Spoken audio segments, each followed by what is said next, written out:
Welcome back to Hunting the Haunted here on the Paranormal Network. We dissect and discuss famous, infamous, and not so well-known cases of paranormal activity, ranging from hauntings to alien abductions and Bigfoot sightings. I'm your co-host Jason Hewlett, and this time we're discussing the Salem witch trials.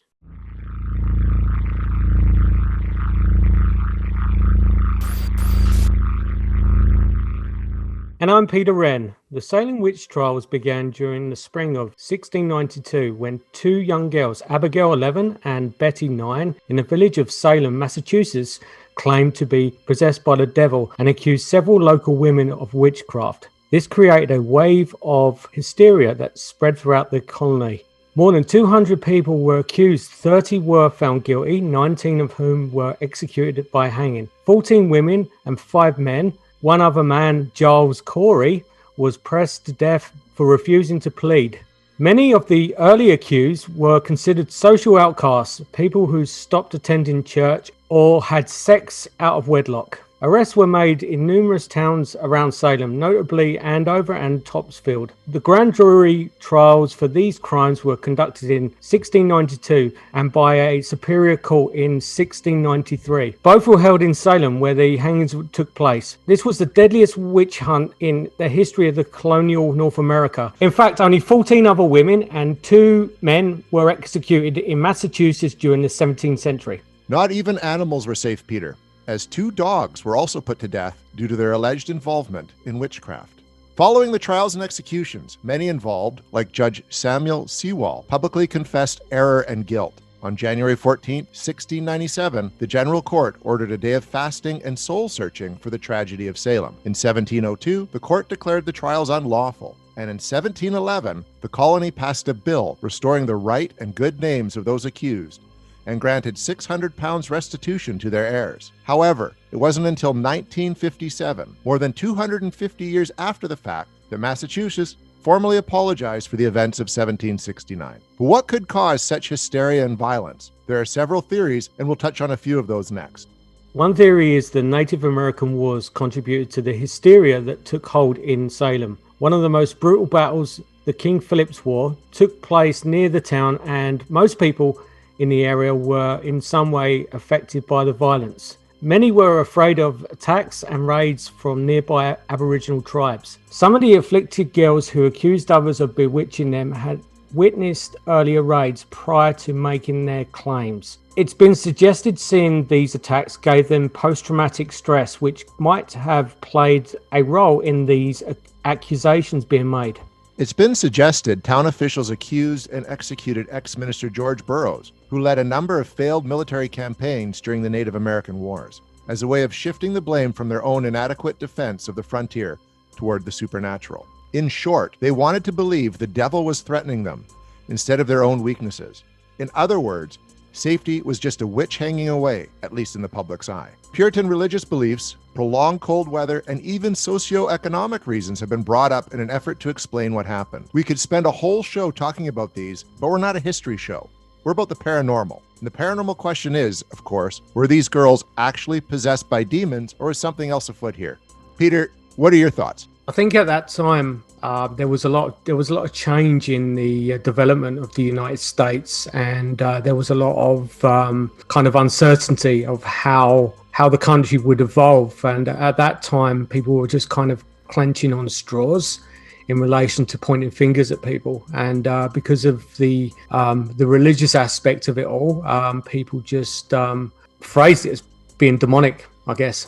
And that was back at a time too when like demons and the spirit and spirituality was a lot more prevalent, wasn't it? And fears of witchcraft. I mean, those thoughts are around today still, but then it was even more so, and it was easier to create a mass hysteria around it. You didn't have to have proof; you just had to make an accusation to someone who's a bit different. I think at that time there was a lot of kind of more of a religious aspect building that country. There are, obviously now to this date, there's quite a lot of religious parts of America. They were kind of clenching on straws at that time. Given the horrible crimes that occurred in Salem, it's no surprise the town is rumored to be haunted. In fact, the entire waterfront area teems with ghosts, not so much from the witch trials, but from the town's maritime history. The Salem jail, which has been closed for years, is home to strange sounds and wailings, which some believe are the cries of anguish of those imprisoned for witchcraft.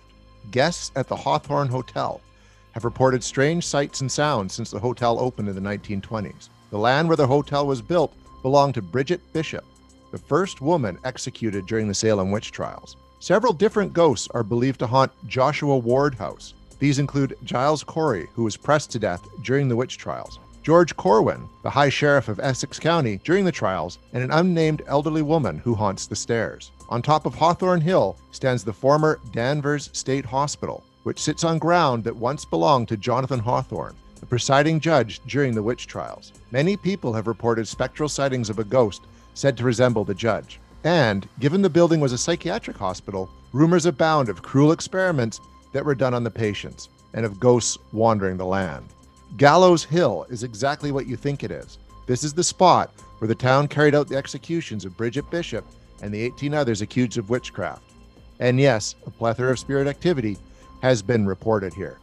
Now, Peter, we know as investigators that any place where there's a lot of trauma, there tends to be heightened paranormal activity. What do you think is going on here in Salem today if these allegations are true? I know of a lot of credible teams that have investigated Salem over the years in different areas, and it is supposed to be potentially the one of the most haunted areas of America. But I think a lot of with what goes on in relation to the what's been documented there is not unfactual or anything like that, but I think that a lot of what's driven there, which is paranormal, is driven more by the stories and what it is actually paranormal. That with the story we just told, it naturally paints a picture that area should be haunted because of the trauma and stuff like that. I believe that that there is certain elements that is valid in relation to the fact that it could be active, but also at the same time as well, I think that a lot of people are just driven by the stories. And we've talked about this before, not so much on the show, but as investigators, that when you go into a place expecting it to be haunted and things happen that are a little bit weird or unexplainable, your brain kind of makes that connection, doesn't it? That, oh, well, it's supposed to be haunted, so the sound that I'm hearing must be a ghost. I think that's it, and because with the stories, and you go around with the guide or the manager or whoever owns a place, and they automatically paint that picture in your brain that things have gone on. So you a lot of the times with certain investigators, they go in there with that assumption that these things must happen because the history and what this guy told me, but typically if you go in there just to say, okay, I'm going to find out, if you go in there with the lens that you want to disprove what went on, in that kind of mindset, a lot of times nothing happens. Well, and we found this on many an investigation, that even EVPs we get, which at the time seemed compelling, you back and listen to them and it's like, well, that probably wasn't much of anything. No. I'll give you an example. Riverview, when we were very full, Riverview Hospital in Coquitlam, the mental asylum. We were very fortunate about 8 years ago to do an 8-hour investigation there, and I'll be honest with you, I'm not discounting the accounts of things that went on there.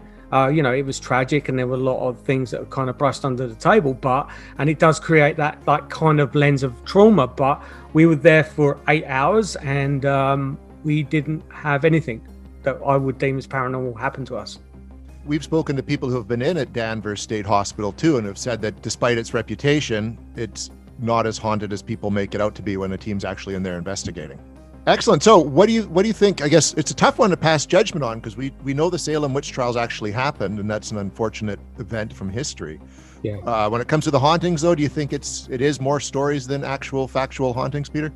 I believe that the area is active. I've personally seen evidence that's been presented to me by credible investigators, that things that I've seen, various pictures and EVPs and stuff like that can't be explained. But also on the flip side of that, I believe that that there are things just exaggerated by stories, and that's it. And that sounds about right to me. Although once the border's fully open, I'd like to take the team down there. Yeah, why not? Put out on our shopping list. We will. We've got a ever-increasing one. No. All right, that wraps up Hunting the Haunted for this month. Peter and I'll be back next month investigating another case. I'm Jason Hewlett. And I'm Peter Renn.